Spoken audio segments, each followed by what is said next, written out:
여러분 요즘 잘 주무시고 계십니까? 더워가지고 밤잠을 설칠 때가 많았어요. 지난 주간 그래도 비교적 시원해서 견딜 수가 있었는데 그 전에는 정말 잠을 자기 어려운 그런 시간이었어요. 잠을 못 자면 하루가 피곤해집니다. 더위 때문이기도 하지만 또 어떤 사람들은 이런저런 고민 때문에 잠을 자지 못하는 경우도 있어요. 잠이 보약이라는 말이 있습니다. 신기하게도 잠을 잘 자고 나면 몸이 회복이 돼요. 여러분 그렇지 않습니까? 잠만 잘 자도 피곤한 몸이 내일은 이런 상태로는 내일 하루를 살 수 없을 것 같다, 일을 할 수 없을 것 같다 하다가도 잠을 푹 자고 나면 회복이 되는 기적이 일어납니다. 그런데 이 잠의 딜레마라는 게 있어요.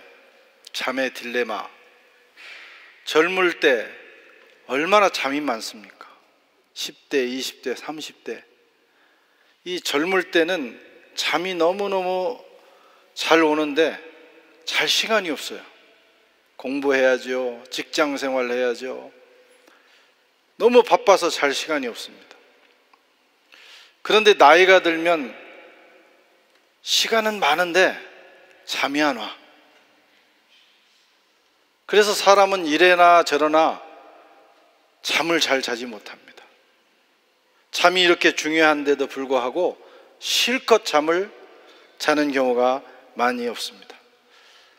바라기는 저와 여러분들 오늘 이후로 잠을 잘 주무시는 축복이 임하기를 바랍니다.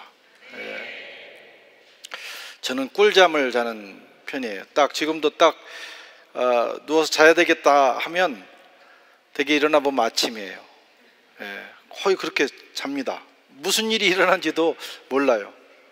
그래서 그렇게 자고 일어나면 몸이 많이 회복되는 것을 늘 경험을 합니다. 그런데 제가 30대쯤에 잠시 불면증에 시달렸던 적이 있어요. 저는 아주 짧게 그 잠을 못 자는 경험을 했는데, 한마디로 미쳐버리겠더라. 이러다가 정신이 도는 거 아닌가? 할 정도로 너무 힘든 거예요. 아무리 잠을 청해도 잠을 잘 수 없는 상황. 그게 이제 불면증입니다. 지금도 그 시간이 생생해요. 아주 짧은 시간이었지만. 그런데 현대인의 3분의 1 정도가 불면증을 가지고 있거나 불면증을 경험하고 있다고 해요. 이 잠을 잘 자지 못하는 그런 사람들이 많습니다. 옛날보다는 삶이 훨씬 더 편안해졌고 평안해졌지만, 편리해졌지만 우리의 마음이 안식을 누리지 못하기 때문에, 쉬지 못하기 때문에, 불안하기 때문에 현대인들은 그 어느 때보다도 이 불면증에 시달리고 있습니다. 그런데 오늘 본문에 다윗은 이렇게 고백합니다. 2절에 그가 나를 푸른 풀밭에 누이시며 쉴 만한 물가로 인도하시는도다. 다윗은 하나님께서 목자가 되셔서 그의 삶을 푸른 풀밭에 누이시고 쉴 만한 물가로 인도하신다고 고백을 하고 있습니다. 다윗은 잠을 잘 잤던 것 같아요. 왜냐하면 잠을 자지 못하게 하는 그 요소가 제거되고 하나님께서 그에게 안식과 쉼을 주셨기 때문입니다. 하나님을 목자로 모시고 살아가는 사람들에게는 이런 축복이 있어요. 여러 축복이 있지만 그 중에 첫 번째가 잘 쉬고 안식을 누린다는 거예요. 그런 사람은 잠도 잘 잡니다. 하나님이 사랑하는 자에게는 잠을 주시는도다. 그렇게 고백도 합니다. 여기서 누이심이라는 말은 라바시라고 하는 안식이라는 단어가 여기서 나왔어요. 라바치, 노력을 그치고 쉬게 하다, 그런 뜻이에요. 또 쉴 만한 물가라고 하는 것은 메누하라고 하는데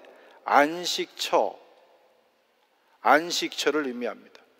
다윗은 이 같은 의미의 단어를 반복하면서 하나님께서 다윗에게 안식을 주셨다, 다윗에게 쉼을 주신다. 다윗의 하나님이 누구냐? 안식과 쉼을 주시는 하나님이시다 라고 고백하고 있는 것입니다.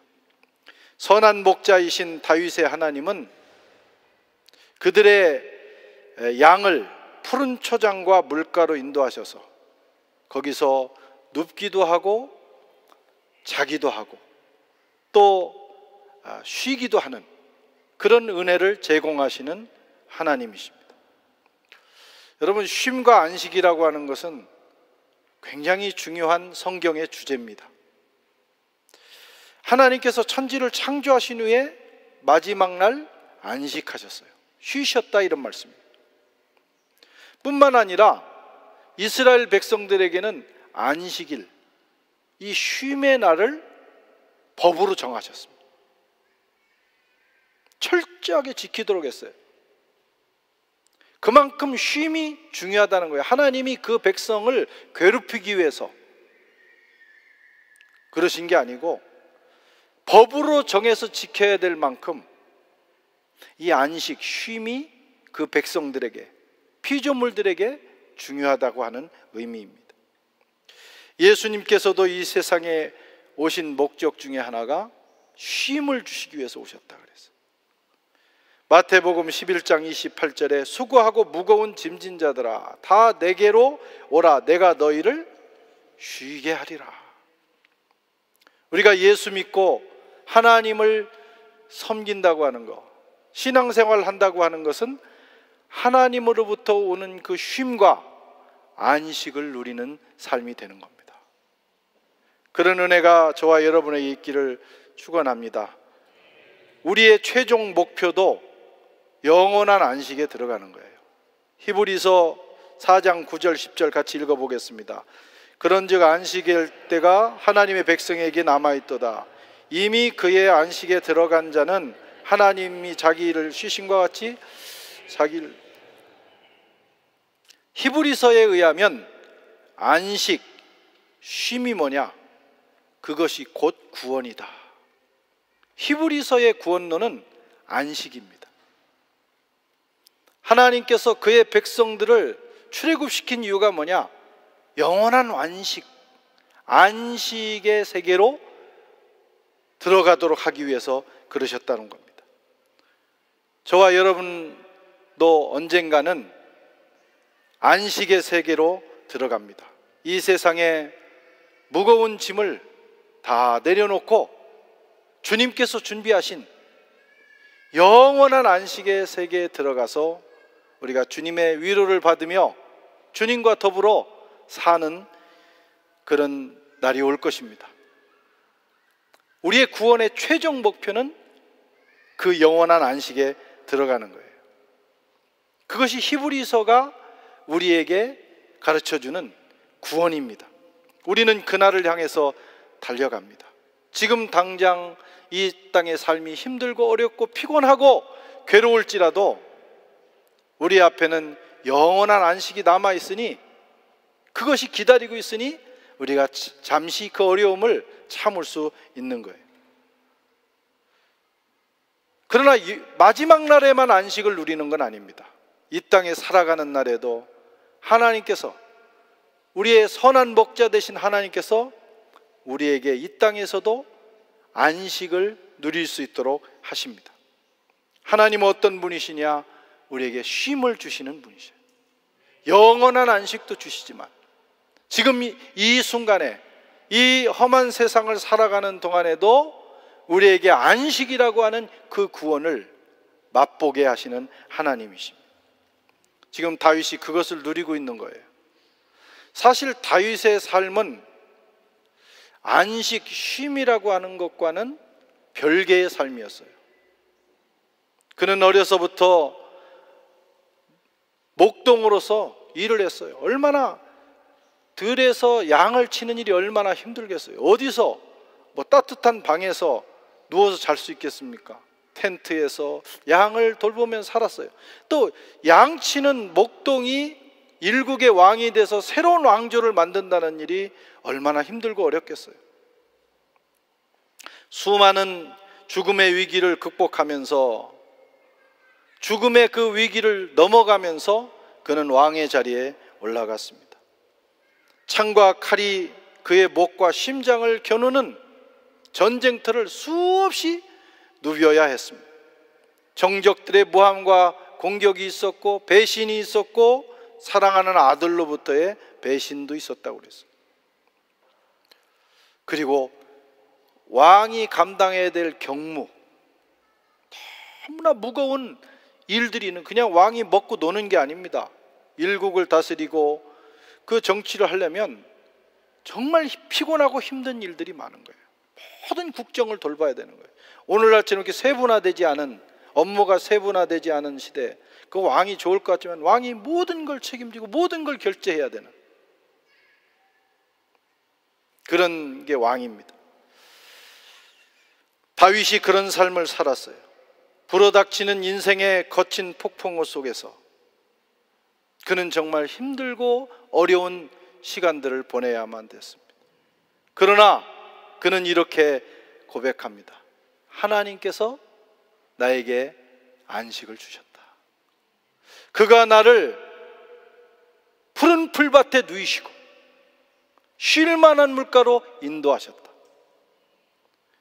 나에게 쉬게 하시고 쉴 수 있는 안식처를 주셨다. 그는 그렇게 고백하고 있어요. 말뿐만이 아닙니다. 그는 실제로 하나님으로부터 오는 이렇게 복잡하고 힘든 삶을 사는 순간에도 보통 사람 같으면은 밤잠을 이룰 수 없는 그런 인생을 살아가면서도 하나님이 주시는 평안과 안식을 누리면서 그는 살았습니다. 이런 다윗의 삶이 저와 여러분의 삶이 되시기를 바라요. 사실 다윗의 그 복잡한 인생에 비하면 우리의 인생 복잡한 것은 아무것도 아닙니다. 그런데도 불면증에 시달리고 마음이 불안하고 그 내면의 그 질병으로 고통당하는 분들이 많습니다. 그런 분들은 오늘 시편 23편을 많이 묵상하면 놀라운 기적이 일어나게 됩니다. 하나님은 우리에게 안식을 주시는 분이에요. 양이 쉼을 누리기 위해서 목자가 어떤 일을 하는가? 우리가 쉼을 누리기 위해서 하나님이 우리를 위해서 어떤 일을 하시는가? 한번 살펴보겠습니다.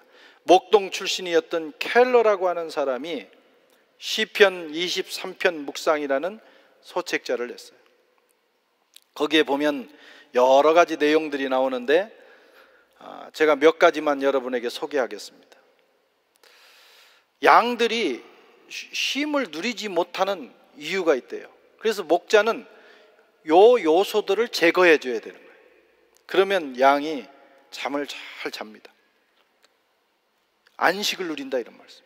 첫째는 양들의 불안을 제거해 줘야 된다고 합니다. 양들은 소심하대요. 소심한 존재가 양입니다. 조금만 불안한 요소가 있어도 깜짝깜짝 놀래. 이 소심한 사람들은 깜짝깜짝 놀랍니다. 조금만 불안한 요소가 있으면 밤잠을 못 자는 거예요. 양들이 그렇습니다. 눕지 못하고 안절부절하고 그러다가 누워야 자는데 안절부절하다가 서서 밤을 보내는 수도 있다고 합니다. 무슨 이상한 소리만 나도 한 마리가 막 튀기 시작하면 이게 무슨 큰일이 났는가 싶어가지고 다른 양들이 같이 뜁니다. 그러다가 어떤 그 임신한 새끼를 뵌 양 가운데는 그 태가 유산되는 경우도 있다고 그래요. 그게 바로 소심한 양들의 특징입니다. 소심하고 연약한 양들이 적을 만났을 때 할 수 있는 최고의 방법은 도망치는 거예요. 다른 도리가 없기 때문에. 그래서 늘 그렇게 불안하게 살아갑니다. 그래서 이런 양들은요, 선한 목자의 아주 세심한 돌봄이 필요합니다. 선한 목자는 불편한 것이 없나? 혹시 위험한 요소가 없나? 내 양이, 이 소심한 양들이 불안해서 밤잠을 자지 못하는 그런 위협적인 요소가 없는지를 잘 살피는 것이 이 목자의 책임입니다.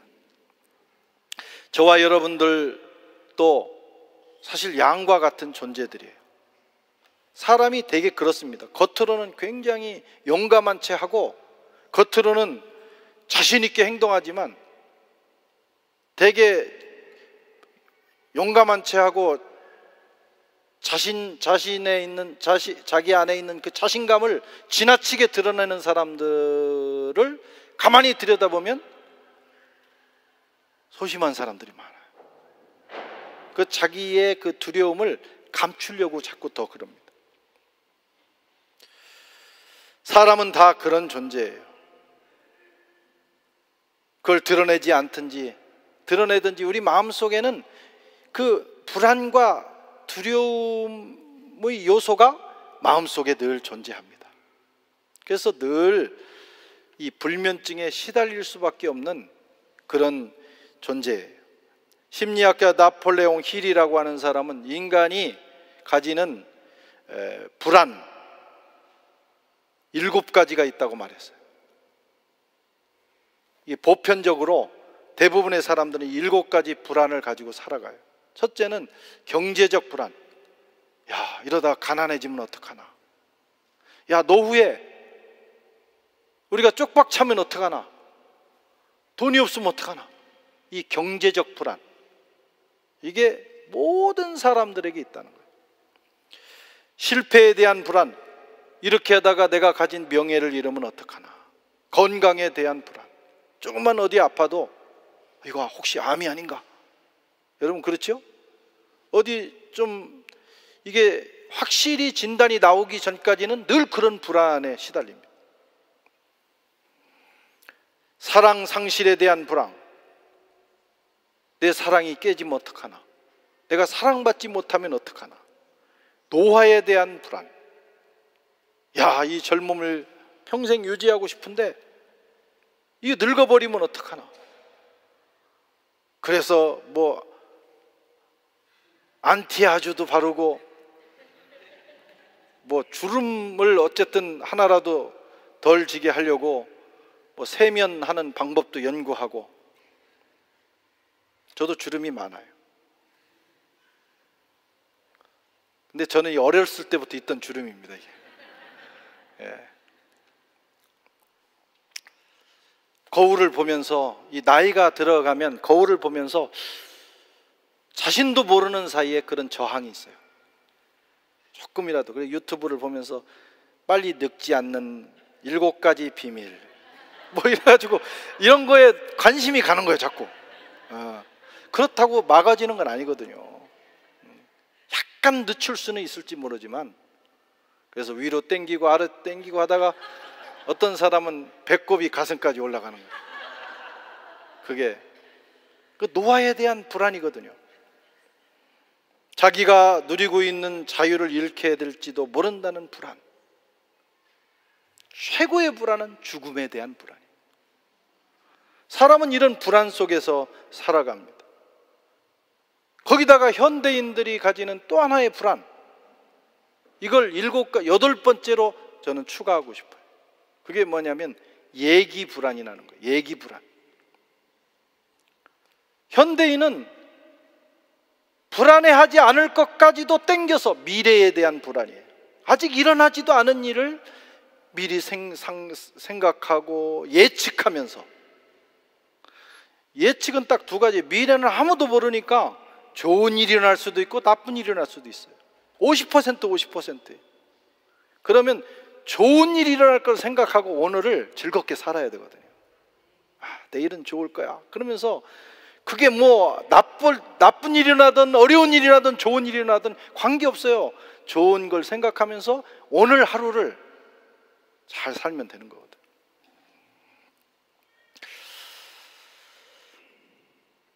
그런데 사람은 앞으로 일어날 50%의 안 좋은 일을 먼저 땡겨다가 살아갑니다. 그래서 늘 불안한 거예요. 막상 거기 가보면 그런 일이 일어나지 않아요. 성경에서도 주님께서 말씀하기를 내일 일을 염려하지 말라. 내일 일은 내일 염려할 것이요 한날의 괴로움은 그날로 족하니라. 매일 사는 것도 힘든데 내일 일까지 땡겨다가 짊어지고 살아가야 되니 인생이 얼마나 피곤하고 어렵겠어요. 어떻게 안식이 있겠어요? 그게 우리 인생입니다.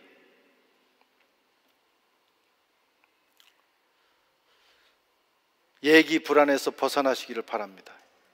아마 불안한 우리 인생들을 향해서 주님께서 말씀합니다. 이사야서 41장 10절에 두려워하지 말라. 내가 너와 함께함이라. 놀라지 말라. 나는 내 하나님이 됨이라. 내가 너를 굳세게 하리라. 참으로 너를 도와주리라. 참으로 나의 오른손으로 너를 붙들리라.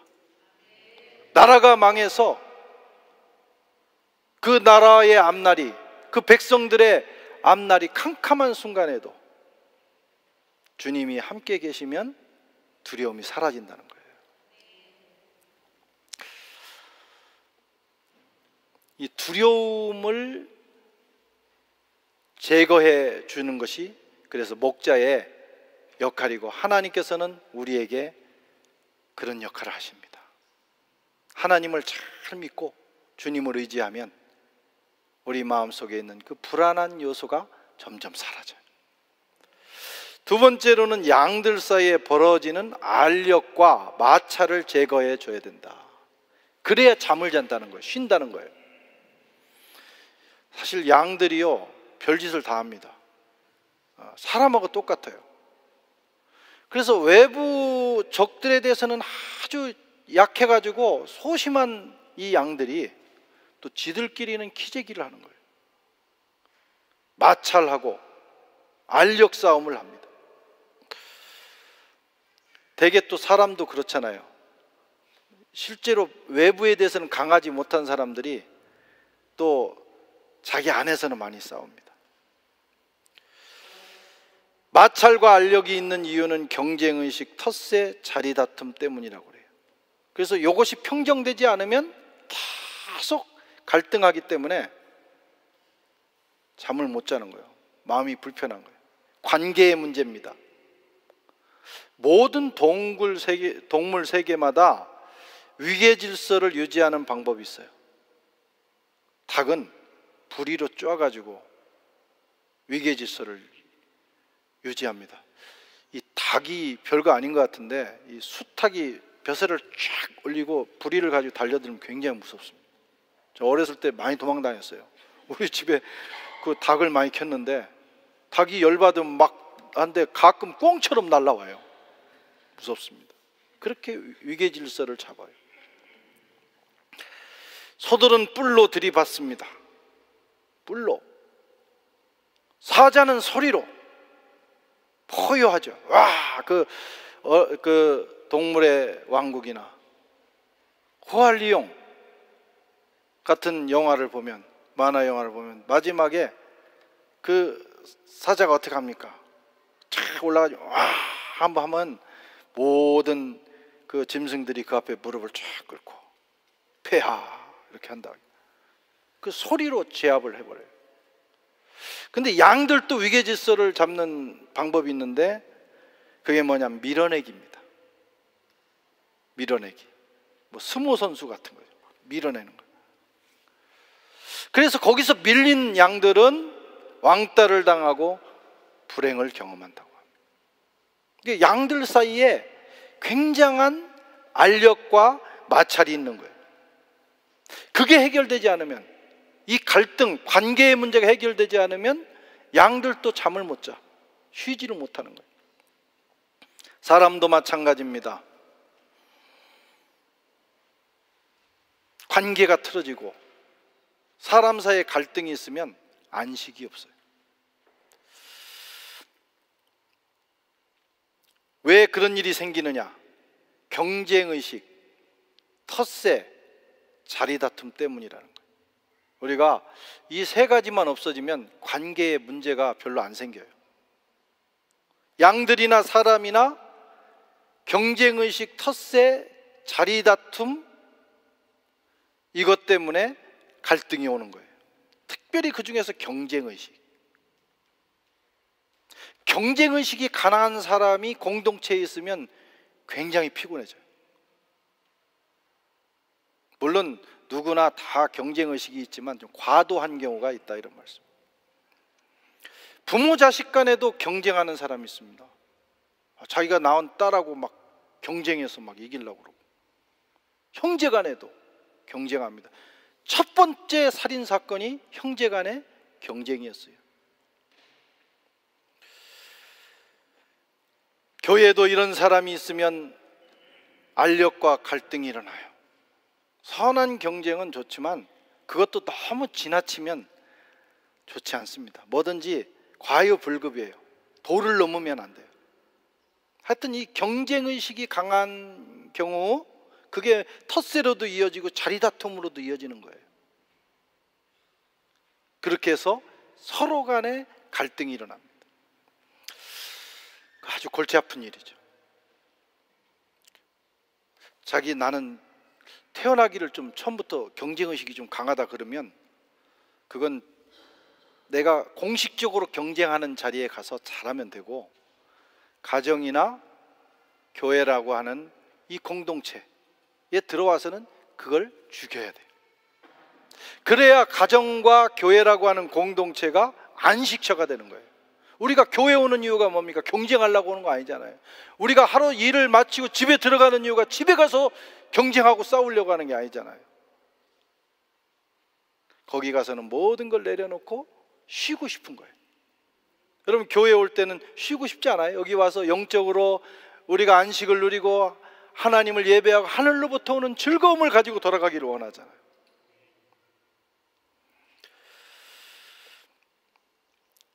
저와 여러분의 가정과 교회가 그런 공동체가 되기를 축원합니다. 경쟁의식을 버리고 살아가야 돼. 그것만 조금만 낮추고 우리가 살면 우리가 있는 공동체마다 평화가 있고 안식이 있어요. 야, 여기 가면 참 마음 편하네. 마음이 편해진다.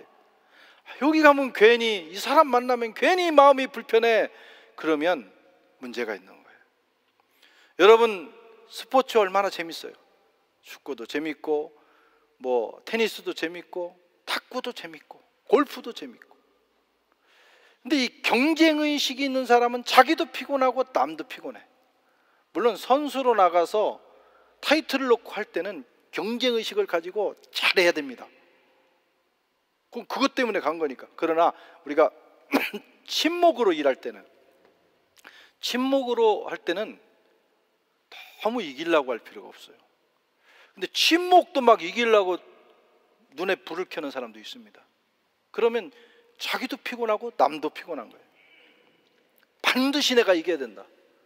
그래가지고 친목으로 할 때는 가령 테니스를 해도 그러고 탁구를 해도 길게 상대방이 받기 좋게 해서 계속 이게 왔다 갔다 해야 몸에 땀도 나고 그 즐거운 건데, 어떤 사람은 이기기 위해서 막 틀고 말이죠. 팍 틀고. 그럼 좀 몇 번 치면 짜증이 나. 막 승질. 본인도 그러고 상대방도 성격 나빠집니다. 그거 이겨서 뭐 하겠다는 거예요. 그런데 그렇게 세상을 살아가는 경우가 있어요. 양들도 마찬가지예요. 그 안에서 그런 성격, 그런 경쟁심 때문에 알력과 마찰이 있어서 서로 불편해. 관계가 깨져. 어떻게 해결되느냐? 켈러에 의하면, 켈러가 유심히 관찰해 봤더니 목자가 나타나면 그 문제가 해결되더라고요. 목자가 나타나면 갑자기 서로에 대한 지나친 관심에서 우리 목자님이 나타나셨네, 그래서 거기를 바라보는 거예요. 그러면서 모든 관심을 목자에게 두면서 점점 경쟁의식, 갈등 이런 것들이 사라지게 되더라는 거예요. 양떼 가운데 목자가 있고 그들이 목자를 바라보는 것, 그것이 문제 해결 방법입니다.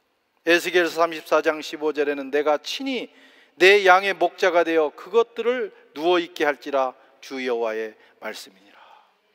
목자가 있고 그 목자를 바라보면 그들은 관계가 편안해지고 편히 누워있을 수가 있는 거예요. 교회와 가정도 마찬가지입니다. 주님을 바라봐야 돼요. 예수 중심이 돼야 돼요. 늘 우리의 시선이 우리 목자 되신 예수님께 있으면 좋아요. 그래서 예수님을 바라보고 이웃을 잠깐 바라보면 이웃이 사랑스러운 거예요. 그런데 이웃만 계속 바라보고 있으면 이런 문제들이 발생하게 되는 거예요. 가정과 교회가 주님이 주인 되시고 주님이 그 가운데 목자가 되셔서 평화로운 공동체, 안식의 공동체가 되시기를 바랍니다. 그 다음에 이 양들이 안식을 누리지 못하는 또 하나의 이유는 뭐냐면 배고픔과 갈증. 배고프면, 갈증이 오면 쉬지 못한다는 겁니다. 잠을 못 자는 거예요. 사람도 마찬가지죠. 배가 고프면, 너무 배가 고프면 잠이 오지 않아요. 춥고 배고프고 이런 경우에는 잠을 자기가 어렵습니다. 근데 춥고 배고프고 이 3대 비극 전립고, 근데 그게 좀 틀린 것 같아요. 배고프고 추우면 잠이 안 와요. 양들도 마찬가지입니다. 그래서 선한 목자는 늘 푸른 초장과 쉴 만한 물가, 먹을 것과 마실 것을 찾아다닙니다. 그래서 자기 양들이 물을 마시고 풍성하게 그 음식을 먹을 수 있도록 제공하는, 그것이 사명이고 목자의 기쁨이기도 해요. 그런 양들은 잠을 잘 잔다는 것입니다. 선한 목자 되신 우리 주님 어떤 분이시냐? 우리를 먹이시고 입히시고 마시게 하시는 분입니다. 우리 주님이 그런 분입니다. 다윗의 하나님도 그런 하나님이었어요. 일용할 양식을 하나님이 주십니다. 예수님께서도 우리에게 일용할 양식을 구하라고 그랬어요. 우리에게 양식을 주시는 하나님. 할렐루야. 여러분, 미래에 혹시 나는 굶어 죽지 않을까, 이런 걱정하지 마세요. 최소한 하나님은 우리에게 일용할 양식을 보장하셨어요. 어차피 사람이 하루에 10끼 먹고 사는 건 아니잖아요. 3끼 먹고 살 수 있는 양식은 하나님이 보장하신다. 오병이어를 베푸신 주님을 기억하십시오. 때로는 이런 엄청난 기적도 베푸십니다. 육신만 먹이신 게 아니에요. 우리 주님은 말씀으로 먹이셨고 은혜로 먹이셨습니다. 우리 주님이 부유한 자로서 가난하게 되신 것은 우리를 부유하게 하기 위해서, 우리의 먹고 마시고 우리가 필요한 것들을 채우시기 위해서 주님은 이 땅에 오셨습니다. 심지어 십자가에서 죽으시면서 자기의 살과 피를 우리의 영원한 영적 음료와 양식으로 주셨습니다. 내 피를 받아 마셔라, 내 살을 받아 먹으라. 주님은 우리에게 모든 걸, 우리에게 필요한 모든 걸 주기를 원하셨고 우리의 모든 것을 제공하시는 하나님이십니다. 그래서 이 주님 예수 그리스도를 우리의 선한 목자로 모시고 살아가는 사람들은 안식을 누릴 수 있고, 그러다가 마지막에는 영원한 안식의 세계로 들어가게 되는 것입니다. 사랑하는 성도 여러분, 저와 여러분의 인생을 우리 주님께서는 푸른 초장과 쉴만한 물가로 인도해 주십니다. 다윗만의 하나님이 아닙니다. 그 하나님은 저와 여러분들의 하나님이 되십니다. 오늘 그런 축복과 은혜가 저와 여러분들이 함께 하시기를 축원합니다.